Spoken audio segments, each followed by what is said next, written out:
मेरे पति से वह सब नहीं हो पाता था जिसकी मैं हकदार थी।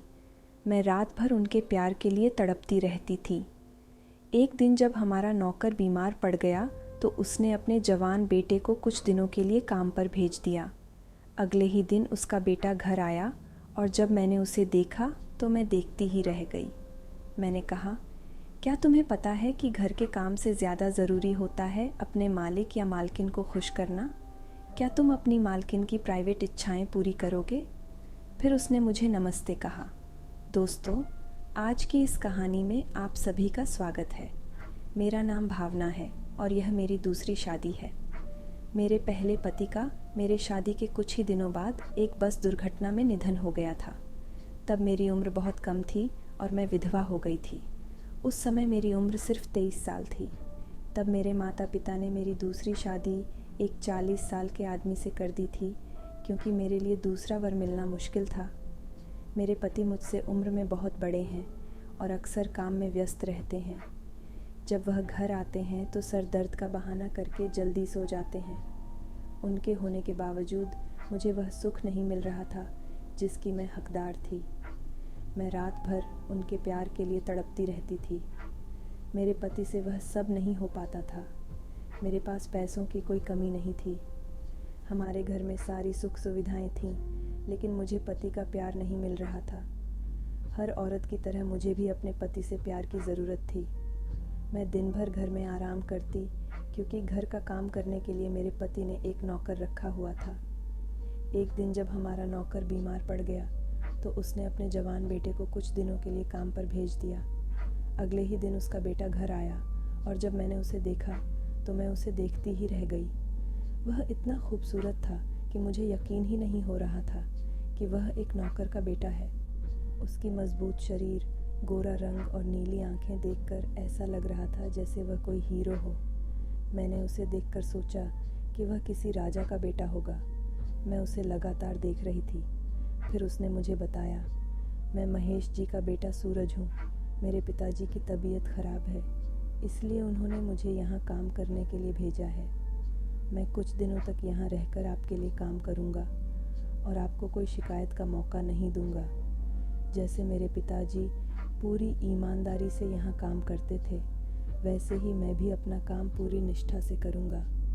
फिर मैंने सूरज को अंदर आने के लिए बोला और ख़ुद जाकर सोफे पर बैठ गई। जब वह अंदर आया तो मैंने उससे पूछा, तुम्हारा नाम क्या है और तुम क्या काम करते हो? क्या तुमने पहले भी कहीं काम किया है और तुम्हें काम करने का तरीका पता है? तब वह युवक मुझसे बोला, मालकिन, मैंने अभी तो आपको अपना नाम बताया कि मेरा नाम सूरज है, और रही बात काम की तो मालकिन, मैं घर के सारे काम अच्छे से करता हूँ। आपको मुझसे कोई शिकायत नहीं होगी। अब मैं सूरज को रोमांटिक नज़रों से देख रही थी और हंसते हुए बोली, घर का काम करते हो, लेकिन क्या तुम्हें पता है कि घर के काम से ज़्यादा ज़रूरी होता है अपने मालिक या मालकिन को खुश करना? जो कुछ भी मैं कहूँगी, क्या तुम उसे मानोगे? क्या तुम अपनी मालकिन की प्राइवेट इच्छाएं पूरी करोगे? सूरज ने मुझसे चौंकते हुए कहा, मैं अपना काम पूरी ईमानदारी से करूँगा और आपको अपने काम से खुश करने की पूरी कोशिश करूँगा।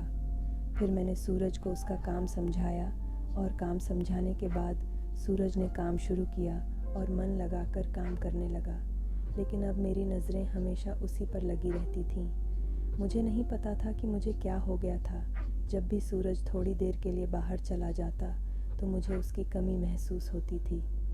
मुझे वह बहुत पसंद आने लगा था और अब मुझे उसके पास जाने की इच्छा होने लगी थी। जब से मैंने उसे देखा था तभी से मेरी इच्छाएं बहुत बढ़ गई थीं। मैं बार बार सूरज की ओर आकर्षित हो रही थी। एक दिन मेरे पति को काम के सिलसिले में बाहर जाना पड़ा। उन्होंने मुझे बताया कि पहले जब भी मैं काम के लिए बाहर जाता था तो महेश काका तुम्हारे पास होते थे, इसलिए मुझे कोई चिंता नहीं होती थी। महेश काका का नाम सुनते ही मैंने अपने पति से कहा, कोई बात नहीं, महेश काका नहीं है तो सूरज तो है ना। आप बेफिक्र होकर अपने काम पर जाइए और मेरी बिल्कुल भी चिंता मत कीजिए। मैं यहाँ आराम से रहूँगी। सूरज भी हमारा नौकर है और वह भी अपना काम पूरी ईमानदारी से कर रहा है। वह भी मेरी अच्छी तरह से देखभाल करेगा। आपको किस बात की चिंता है और मैं अपनी देखभाल खुद भी कर लूँगी। फिर मेरे पति ने सूरज को उसका काम समझाया और मुझे छोड़कर कहीं भी न जाने की हिदायत दी। उन्होंने मेरी सारी बातें सुन लीं और फिर वह अपने काम के लिए दूसरे शहर चले गए। अब पति के जाने के बाद मैं आराम से कमरे में बैठकर मोबाइल पर वह वाली वीडियो देख रही थी। लेकिन आज मुझे मोबाइल पर वैसी वीडियो देखने का मन नहीं था, क्योंकि मैं हर रोज़ वैसे वीडियो देखती थी और आज मुझे वह सब असल में करना था। मेरी 2 शादियां हो चुकी थीं, लेकिन मैं अब तक वह सब नहीं की थी। अब जब से मैंने सूरज को देखा था, तब से मेरी इच्छाएं बहुत बढ़ गई थीं। मैं बार बार सूरज की ओर आकर्षित हो रही थी और अब मुझे उसके साथ कुछ करना था। इस बीच मैंने एक तरकीब सोची और ख़ुद को कुछ तंग कपड़े पहनने लगी ताकि सूरज को अपनी ओर आकर्षित कर सकूं। कभी कभी तो मैं उसके सामने केवल बरा में भी आ जाती थी, लेकिन उसने फिर भी मेरी तरफ ध्यान नहीं दिया। अब मेरी बेचैनी बढ़ती जा रही थी। फिर एक दिन मैंने सूरज को अपने कमरे में बुलाया और अपने दिल की सारी बातें बताने का फ़ैसला किया।